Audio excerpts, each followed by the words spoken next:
स्वागत है आप सभी का आयुर भास्कर चैनल पे। आज आप सभी के बीच में बहुत ही बड़ी अपडेट के साथ हैं और ये जो अपडेट है स्वास्थ्य कार्यकर्ता महिला मुख्य परीक्षा से संबंधित है।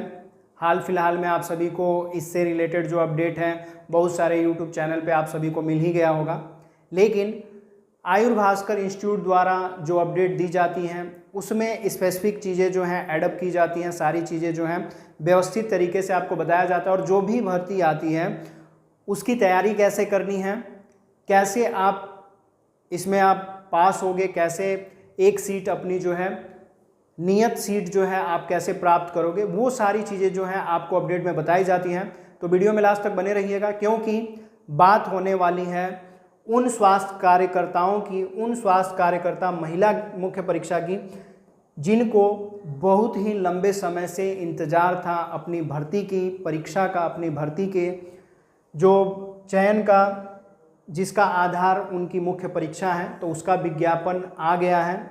आपको विज्ञापन के बारे में अपडेट जो है कहीं ना कहीं से प्राप्त हो चुकी होगी।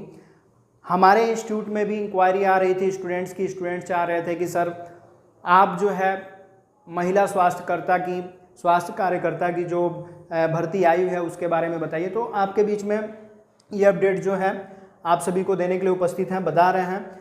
जैसे कि आप सभी को पता होगा कि यह जो भर्ती है स्वास्थ्य कार्यकर्ता की है, महिला स्वास्थ्य कार्यकर्ता की है, जिसका विज्ञापन जो प्रकाशन है 14 तारीख को हुआ था और आवेदन शुल्क जमा करना प्रारंभ जो है 28 तारीख से होगा। मतलब ये जो विज्ञापन है कब आया है, 14 तारीख को, और ऑनलाइन आवेदन मतलब कि यह जो फॉर्म है 28 तारीख से भरा जाना है। फॉर्म कहाँ से भरा जाना है, कब से भरा जाना है, 28 तारीख से आवेदन शुरू होगा। इसका कब से शुरू होगा, 28 तारीख से आवेदन शुरू होगा, जबकि विज्ञापन आपको पहले ही दे दिया गया है।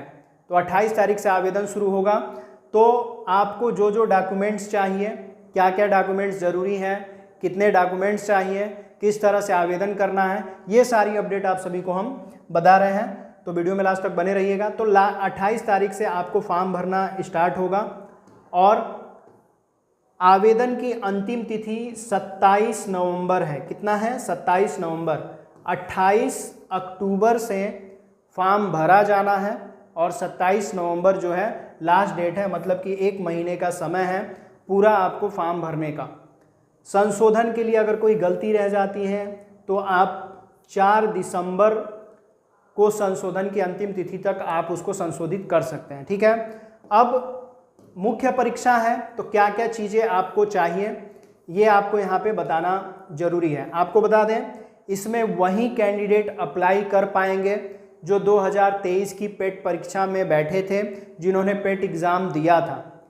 क्या जरूरी चीज़ है जो समझना है, स्वास्थ्य कार्यकर्ता महिला मुख्य परीक्षा जो प्रारंभिक पेट परीक्षा है, जिन्होंने 23 की पेट परीक्षा दी है, उनके प्रारंभिक अर्हता परीक्षा 2023 के स्कोर के आधार पर की जाएगी। अतः इस परीक्षा में प्रतिभाग हेतु केवल वही अभ्यर्थी ऑनलाइन आवेदन कर सकते हैं जो प्रारंभिक परीक्षा 2023 में सम्मिलित हुए हैं। उन्हें आयोग द्वारा स्कोर कार्ड वैध संख्यात्मक स्कोर के साथ जारी किया गया है। प्रारंभिक अर्हता परीक्षा में वास्तविक स्कोर अथवा नॉर्मलाइज्ड स्कोर में 0 या उससे कम नकारात्मक अंक प्राप्त करने वाले अभ्यर्थियों को मुख्य परीक्षा में शॉर्टलिस्ट नहीं किया जाएगा। देखिए इसमें आपको धनात्मक नंबर चाहिए, ऐसा नहीं कि पेट परीक्षा आप पास किए हो तभी आप आवेदन कर सकते हैं। आवेदन वो लोग कर सकते हैं जिनके पास धनात्मक नंबर है। धनात्मक मतलब क्या है कि आपका माइनस में नंबर नहीं होना चाहिए, प्लस में आप 1 नंबर 2 नंबर 4 नंबर कुछ भी पाए हो, प्लस में अगर है तो आप आवेदन कर सकते हैं। नॉर्मलाइज स्कोर या जो स्कोर कार्ड में जो नॉर्मलाइज स्कोर है किसी में भी आपका जो है माइनस नहीं होना चाहिए, तभी आप इसमें आवेदन कर सकते हैं। तो एक चीज़ क्लियर हुई, कौन आवेदन करेंगे, वो कैंडिडेट आवेदन कर सकते हैं जिन्होंने 2023 की पेट परीक्षा दी है। अब ऐसा नहीं है कि 2022 वाले भी जाकर के आवेदन कर देंगे, ऐसा नहीं है। 2022 के पेट कैंडिडेट नहीं आवेदन करेंगे, 2023 के पेट कैंडिडेट जो है इसमें आवेदन कर सकते हैं। और उसके अंतर्गत अगर देखें तो सबसे ज़रूरी चीज़ है आवेदन की प्रक्रिया कैसे करनी है। तो आवेदन की प्रक्रिया जो है ऑनलाइन है। आप चाहें तो अधीनस्थ सेवा चयन आयोग की जो ऑफिशियल वेबसाइट है वहाँ से डायरेक्ट जो है आवेदन कर सकते हैं। उसके लिए शैक्षणिक अर्हता सबसे ज़रूरी है कि क्या आपके पास विषय मानक होना चाहिए, क्या आपके पास जो है उतनी योग्यता है कि आप महिला स्वास्थ्य कार्यकर्ता के लिए जो है आवेदन कर सकते हैं। तो शैक्षिक अर्हता क्या है वो आप चेक कर लीजिए। तो अभ्यर्थियों से अपेक्षा की जाती है कि वह विज्ञापन को सावधानी पूर्वक पढ़े और भली भांति समझ ले कि विज्ञापन पद हेतु वांछित अनिवार्य अर्हता शैक्षणिक व अर्हता धारित करते हैं तथा निर्धारित आयु सीमा अंतर्गत आते हैं। तो ये सारी चीज़ें देख लेनी है। और सबसे ज़रूरी चीज़ ये है कि आपको शैक्षणिक अर्हता जो है, जो भी प्रमाण पत्र हैं, वो सारी चीज़ें 27/11/2024 अभ्यर्थी को आवेदन की अंतिम तिथि तक, मतलब 27/11/2024 तक जो भी आपके पास अर्हता है, चाहे आपके नर्सिंग का जो प्रमाण पत्र है या जो आपने जो रिजल्ट प्राप्त किया है, रजिस्ट्रेशन जो कराया है, वो सारी चीज़ें जो है 27 तारीख से पहले तक कंप्लीट हो जानी चाहिए। ठीक है। आयु में छूट जो है सेम है जैसे अन्य भर्तियों में होते आया है। EWS वालों को अलग छूट दिया जाएगा, जो SC ST वाले हैं अलग छूट दिया जाएगा, तो वो सारी चीज़ें अलग हैं। अब यहाँ पे एक चीज़ और देख लीजिए कि प्रारंभिक अर्हता परीक्षा के रजिस्ट्रेशन नंबर के साथ आप सभी को पता है, आपने UPSSC का फॉर्म जब भी भरा होगा तो आपको पता होगा कि जो पेट का रजिस्ट्रेशन नंबर होता है उसी से आपका फॉर्म जो है लॉगिन होगा, उसी से आप फॉर्म भर सकते हैं। ठीक है। दूसरा जो सबसे इम्पोर्टेंट चीज़ क्या है कि OTP के माध्यम से भी आप जो है प्रारंभिक अर्हता परीक्षा 2023 के रजिस्ट्रेशन नंबर के सापेक्ष रजिस्टर्ड मोबाइल नंबर ईमेल पर प्रेषित OTP के माध्यम से भी लॉगिन कर सकते हैं। ठीक है। 2 माध्यम है, आप मोबाइल नंबर अपना डाल करके OTP से लॉगिन कर सकते हैं। अगर आपने पेट एग्जाम दिया होगा 2023 का तो उसके थ्रू भी फॉर्म लॉगिन हो जाएगा। बाकी भरने वाले तो अलग अलग तरीके से भरते हैं, उससे कोई मतलब नहीं है, बाद में फिर दिक्कत होगी। ठीक है। ये सारी चीज़ें करने के बाद से फ़ोटो और सिग्नेचर अपलोड करके फ़ीस जो है पेमेंट करनी है, उसके बाद से आपका फॉर्म जो है भरा जाएगा। देखिए सारी चीज़ें जो हैं डिटेल में आपको नोटिफिकेशन में मिल जाएंगी। आपको नीचे हम जो वीडियो के डिस्क्रिप्शन में आपको नोटिफिकेशन का लिंक दे देंगे, आप वहाँ से डायरेक्ट डाउनलोड कर सकते हैं, या आप वेबसाइट जो अधीनस्थ सेवा चयन आयोग की होम वेबसाइट है वहाँ से भी आप डायरेक्ट जो है डाउनलोड कर सकते हैं। ठीक है। अब देखिए सबसे ज़रूरी चीज़ क्या है, आवेदन शुल्क जो है अभ्यर्थियों के लिए जो आवेदन शुल्क है वह ऑनलाइन माध्यम से है। अगर देखा जाए अनारक्षित, अन्य पिछड़ा वर्ग, अनुसूचित जाति, अनुसूचित जनजाति, तो ऑनलाइन प्रक्रिया शुल्क है सभी के लिए 25 रुपये जो है ऑनलाइन प्रक्रिया शुल्क जो है सभी को देना है। मुख्य परीक्षा हेतु परीक्षा शुल्क का भुगतान केवल मुख्य परीक्षा हेतु शॉर्टलिस्ट किए गए अभ्यर्थियों द्वारा ही अलग से किया जाना होगा। मुख्य परीक्षा हेतु शॉर्टलिस्ट किए गए अभ्यर्थियों द्वारा मुख्य परीक्षा हेतु परीक्षा शुल्क भुगतान मुख्य परीक्षा प्रवेश पत्र डाउनलोड करने से पूर्व किया जाएगा। देखिए ये सभी परीक्षाओं में होता है। आप जब फॉर्म अप्लाई करोगे तो सभी लोग फीमेल कैंडिडेट हैं, तो एक वरीयता है आपके लिए कि किसी को फॉर्म फीस जो है नहीं देना है, 0 रुपये है। मतलब कि आप जब आवेदन करेंगे तो कोई फीस नहीं लगेगी, लेकिन जब आप मुख्य परीक्षा में जो शॉर्टलिस्ट हो जाते हैं जिनको बुलाया जाएगा उनको आवेदन करना होगा, तब 25 रुपये जो है आपको पे करना होगा, 25 रुपया देना होगा। ठीक है। और उसके बाद से अगर देखा जाए आवेदन पत्र संशोधन के लिए तो सेम प्रोसीजर है, इसमें कोई ज़्यादा दिक्कत वाली बात नहीं है।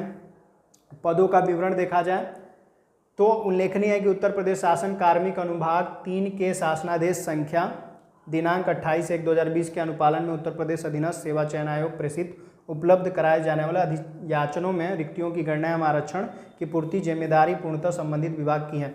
अब देखिए जो भी पद निकले हुए हैं वो पूरी तरह से पहले की जो सीटें हैं खाली हैं उनके आधार पर उन सीटों के भरने के हिसाब से ही निकाली गई हैं। देख सकते हैं सीटों का जो पूरा लेखा जोखा है।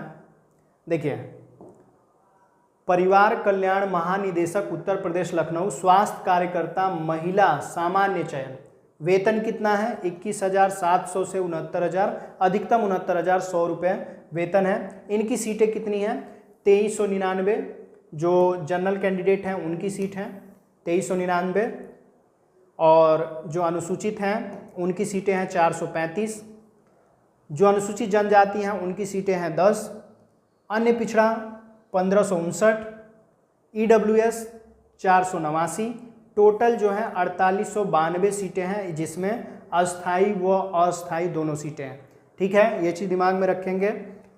इसके अतिरिक्त परिवार कल्याण महानिदेशालय उत्तर प्रदेश लखनऊ स्वास्थ्य कार्यकर्ता महिला विशेष चयन, सेम चीज़ है। आप अगर देखें तो इसमें जनरल की सीट नहीं है, OBC की नहीं है, जो SC की है वो सीट नहीं है। यहाँ पे टोटली जो है 380 सीट दिखाई जा रही है। तो मतलब पूरा जो पदों की संख्या अगर देखें तो 5272 है। कितना है? 5272, जो कि अस्थाई व अस्थाई दोनों चीज़ें मिला करके दोनों सीटें हो रही हैं। ठीक है, अब यहाँ पे देखें तो कुछ क्षैतिज आरक्षण का भी विवरण यहाँ पे दिया हुआ है। जैसे अगर देखा जाए स्वतंत्रता संग्राम सेनानी के आश्रित जो लोग हैं उनकी 97 सीटें हैं। उसी के हिसाब से भूतपूर्व जो सैनिक हैं उनके लिए जो है 244 सीटें हैं। जो उत्कृष्ट खिलाड़ी हैं उनके लिए 97 सीटें हैं। ठीक है, इसके अतिरिक्त 7 सीटें जो हैं, जो सेनानी हैं जिन पे आश्रित हैं लोग, उनकी 7 सीटें हैं। और यहाँ पे वही चीज़ 19 और 7 यहाँ पे भी दिया हुआ है।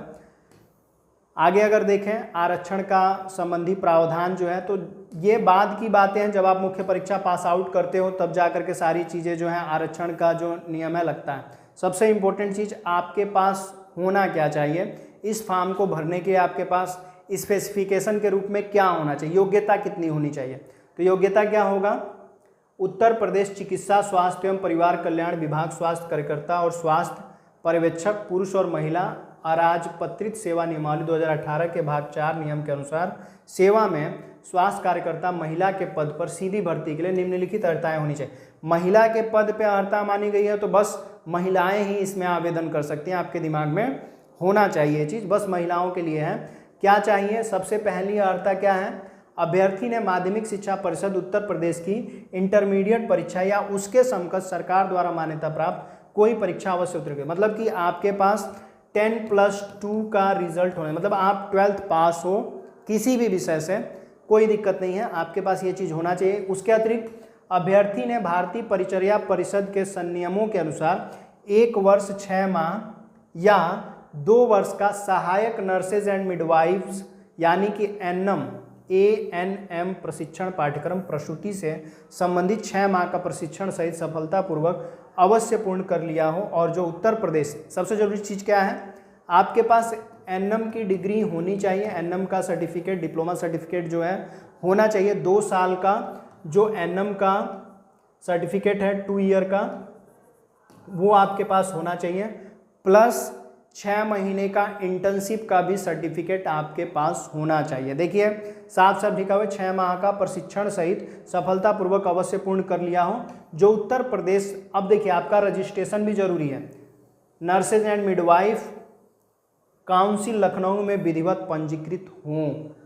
आ रहा समझ में? मतलब ये है कि आप 27 तारीख लास्ट डेट है, 27/11/2024 ये लास्ट डेट है फॉर्म भरने का। इसके पहले अगर किसी का रजिस्ट्रेशन नहीं भी हुआ हो और जिन्होंने 2023 पेट परीक्षा दी हो तो वो हाल फिलहाल में जा करके जल्दी से जल्दी अपना रजिस्ट्रेशन करा लें। ऑनलाइन प्रोसीजर है पूरा, आपका रजिस्ट्रेशन करा सकते हैं, कोई तकल्लुफ़ नहीं है, कोई मेहनत नहीं है, आसानी से आप रजिस्ट्रेशन करा सकते हैं अगर आपने अपना कोर्स कंप्लीट किया है तो आपके पास NM की डिग्री होनी चाहिए, आप 12th पास होने चाहिए, NM की डिग्री होनी चाहिए, आपका registration nurses and midwife council Lucknow में होना चाहिए। आपके पास इतना है तो फिर आप निश्चिंत रहिए, आप फॉर्म भर सकते हैं। ठीक है, अब बात करते हैं काम की। समझ में आ गया सारी चीज़ें? सीटें जो हैं 5000 प्लस हैं, अस्थाई और अस्थाई दोनों सीटें हैं। चयन का आधार जो है पेट परीक्षा, आप पेट पास हो तो आप इसमें फॉर्म भर सकते हो। आपके पास NM की डिग्री रहनी चाहिए। NM का जो डिग्री है लेने के बाद से, डिप्लोमा सर्टिफिकेट होने के बाद से आपके पास उसका रजिस्ट्रेशन सर्टिफिकेट भी होना चाहिए। उसके बाद से आप फॉर्म भर देते हो तो उसकी मुख्य परीक्षा होगी। मुख्य परीक्षा सबसे ज़रूरी है। अगर आप मुख्य परीक्षा पास करते हो तभी जा करके कट ऑफ बनेगा और तब जा करके आपको इसमें बुलाया जाएगा, ठीक है, तब आपको उसमें बुलाया जाएगा कट ऑफ बनने के बाद से। तो हम बात करते हैं सबसे पहले परीक्षा योजना की, ठीक है। आपको ये भी बताया जाएगा तैयारी कैसे होगी, कैसे आपका सिलेक्शन पक्का हो सकता है, ये सारी चीज़ें बताई जाएंगी। लेकिन सबसे पहले परीक्षा योजना क्या है? विषयगत ज्ञान, मतलब आपके जो क्वेश्चन बनेंगे, जो आपने एनएम की क्लासेस की हैं, एनएम के जो भी सब्जेक्ट हैं उसी से प्रश्न होंगे। 100 प्रश्न होंगे। कैसे होंगे 100 प्रश्न? सभी प्रश्न एक एक नंबर के होंगे, हर प्रश्न 1 नंबर का। और अगर आप गलत करते हो तो 1/4 आपका कटेगा, मतलब कि माइनस मार्किंग है 0.25 नंबर। 0.25 माइनस मार्किंग है। 100 नंबर का क्वेश्चन पेपर है, 100 क्वेश्चन है, समय सीमा है 2 घंटे। समय सीमा कितनी है? 2 घंटे की। तो दिमाग में रखिएगा, माइनस मार्किंग इसमें है। और 100 प्रश्न होंगे विषयगत ज्ञान, मतलब कि आपके सब्जेक्ट से ही सारे क्वेश्चन बनेंगे। ये आपका पूरा सिलेबस है, जिसमें क्या क्या चीज़ें पढ़नी है आपको। स्वास्थ्य के निर्धारक तत्व, भारतीय स्वास्थ्य समस्याओं का बाह्य रूप एवं योजनाएं, एससी, पीएससी, सीएससी और जिला अस्पताल के संगठन, स्वास्थ्य संस्थाएं, अंतर्राष्ट्रीय WHO, यूनिसेफ, UNFPA, UNDPA, विश्व बैंक, FAO, डेंडिया, यूरोपियन आयोग, रेड क्रॉस, अमेरिकी सहायता। ये सारे जो सब्जेक्ट वाइज जो टॉपिक हैं, लगभग 25 जो पॉइंट वाइज जो टॉपिक दिए गए हैं अलग अलग सब्जेक्ट से सेपरेट करके, ये सारे जो हैं आपको पढ़ने हैं। और इससे जो है आपके 100 क्वेश्चन बनेंगे, मॉक क्वेश्चन बनेंगे, वस्तुनिष्ठ प्रश्न बनेंगे, बहुविकल्पी प्रश्न होंगे। अगर आप इसमें अच्छा कर जाते हो तो फिर इस भर्ती में कोई दिक्कत नहीं है। आपका DB होगा, सर्टिफिकेट वेरिफिकेशन होगा, उसके बाद से आपका सिलेक्शन हो जाएगा। तो आपको कुछ नहीं करना है, भर्ती का उद्घोष हो चुका है, नोटिफिकेशन जारी हो गया है और 28 तारीख से फॉर्म भी भरा जाएगा। तो आप तैयारी कर लीजिए। 2023 का अगर आपने पेट दिया है तो आपको बता दें कि बहुत ही जल्दी जैसे ही आप आवेदन भरोगे, आयुर्भास्कर इंस्टीट्यूट द्वारा आयुर्भास्कर ऐप पे जो महिला स्वास्थ्य कार्यकर्ता हैं उनकी भर्ती से संबंधित जो क्लास है यहाँ पे स्टार्ट की जाएगी। और पूरी तरह से आपकी जो क्लासेस हैं हिंदी में चलेंगी। इंग्लिश में भी आपके जो डाउट्स वगैरह हैं, जो भी चीज़ें हैं जिनको नहीं समझ में आता है, उसको इंग्लिश में भी बताने का प्रयास किया जाएगा। लेकिन पूरी क्लासेस जो हैं आपको हिंदी में दी जाएंगी। कोई दिक्कत नहीं है, कोई भी चीज़ डाउटफुल नहीं होने वाला है। बहुत ही ईजी वे में आपको हिंदी में समझाया जाए, क्योंकि हमें जहाँ तक पता है बहुत सारे ऐसे स्टूडेंट हैं जिनकी क्लासेस पूरी इंग्लिश में चली हुई हैं, लेकिन बहुत सारी ऐसी चीज़ें हैं डाउटफुल हो जाती हैं, वो नहीं समझ पाते हैं और तैयारी के बिना रह जाते हैं। इसलिए हमारा इंस्टीट्यूट जो है पूरी तरह से आपको एक बेहतरीन क्लास हिंदी में आप सभी को देगा और पूरी तरह से आपकी तैयारी जो है बेहतरीन होगी। आपको इस क्लास में पूरे टॉपिक वाइज लेक्चर मिलेंगे, PDF नोट्स मिलेंगे। उसके अतिरिक्त जो है आपको टेस्ट सीरीज़ भी दी जाएगी, जिससे आपको अपना आकलन करने का चांस मिलेगा। तो आप जल्दी से जल्दी आयुर्भास्कर ऐप जो है प्ले स्टोर पे चले जाइए, वहाँ से ऐप डाउनलोड कर लीजिएगा। और जैसे ही क्लासेस क्रिएट होती हैं, क्लासेस चलना स्टार्ट होती हैं, आपको फिर से अपडेट किया जाएगा। कुछ क्लासेस आपको यूट्यूब पे भी दी जाएंगी। और अगर आपको वीडियो इंपॉर्टेंट लगती है, आप चाहते हैं कि अन्य स्टूडेंट भी तैयारी करें, आपके क्लासमेट जो है तैयारी करें, अच्छा नंबर प्राप्त करें और सिलेक्शन हो जाए, तो वहाँ तक उन स्टूडेंट्स तक आप वीडियो को ज़्यादा से ज़्यादा शेयर करें। और कोई भी स्टूडेंट जो है तैयारी से न रह जाए, इसलिए वीडियो को ज़्यादा से ज़्यादा शेयर कीजिएगा। कोई डाउट रह जाता है, भर्ती से रिलेटेड कोई चीज़ नहीं समझ में आती है, तो कमेंट बॉक्स में ज़रूर लिखिएगा। वीडियो में लास्ट तक बने रहने के लिए आप सभी का बहुत बहुत धन्यवाद।